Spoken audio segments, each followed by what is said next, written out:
Okay, so we're back with another tier list video here today. Now, last time we did the logo tier list where we ranked 10 logos that we all know and love. Today we're doing something similar, but instead we're going to be ranking the yearly calendar. Now, we're going to be looking at the 12 different months of the year and ranking them based on which ones are better than the rest, with no real criteria here. Alright, here we go. Starting off with January. Now, January is a very solid month. It's the first month of the new year where you can lie to yourself and say that you'll stick to all your New Year's resolutions. Most people are usually still on break from school or work, so you get to chill for the first little bit.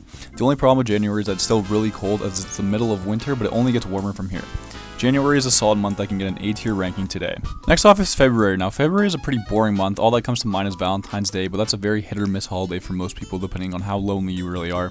February also has Groundhog Day, which for most of us in North America tells us whether or not spring is coming, but February kind of gets lost in memory, but it's still a pretty solid month overall, so it can go into the B tier today. Next up is March. Now, March, like February, is a pretty forgettable month. Only things that come to mind are Pi Day on March 14th and the spring equinox, which usually takes place later in the month.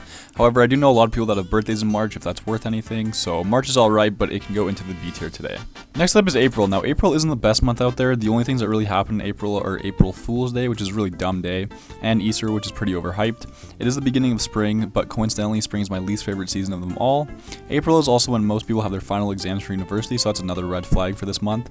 April is a month to forget for most of us, so it can go into the C tier today. Next up is May. Now, I always forget that May exists. I can't think of anything fun that happens during that month, since most of us are working before the summer month to try and save up for summer vacation, and the excitement for the upcoming summer really makes the month drag on. May doesn't really reinvent the wheel in any way, so it has to go into the C tier today. Next up is June. Now, June is awesome because it's the start of summer, it's hot outside, you can go to the beach, and most people are starting to go on vacation. It's what you spend most of the year waiting for, so it lives up to the hype in my opinion. June can go into the A tier for now. Next up is July. Now, July is the better version of June as it's a bit hotter, a bit nicer, and summer feels like it's fully in swing.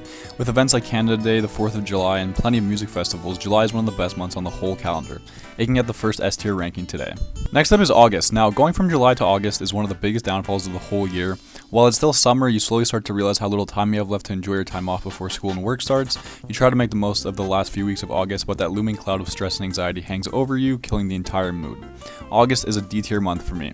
Next up is September. Now, I only love September because it's my birth month, but for others, it's when the leaves start changing colors and you know that fall is coming. This one's definitely a little biased, but I'll put September in a very questionable S tier rank today. Next up is October. Now, October is a pretty solid month. Fall is in full swing, the leaves are falling, and you can make huge leaf piles to jump into. It's sweater weather, the perfect middle ground of hot and cold, and you have Halloween at the end of the month. A very solid month overall. October can get an A tier ranking today. Next up is November. Now, I really don't like November. It's when winter starts, which you think would be nice, but it gets super cold, super fast. The roads become a nightmare to drive on, and you start to wish that it was summer all over again. School starts to pick up, work starts to burn you out, and all you can think about is Christmas and the New Year. November is one to forget, so it can go into the F tier today. And last but not least is December. Now, December is one of the best months out there, mainly due to Christmas, which is my favorite holiday. School is almost done, you've accepted the weather for what it is and made the most of it, and Christmas Eve/morning are a vibe unlike any other. You get to look back on the whole year in December, and it's up to you to go into the new year on a good note. December is a solid S tier month for me. And that wraps up our calendar tier list. Now, every day is a chance to make the most of what you have, and there will be plenty of highs and lows throughout the year regardless of the month. Let me know what you think down below, and I'll catch you next time.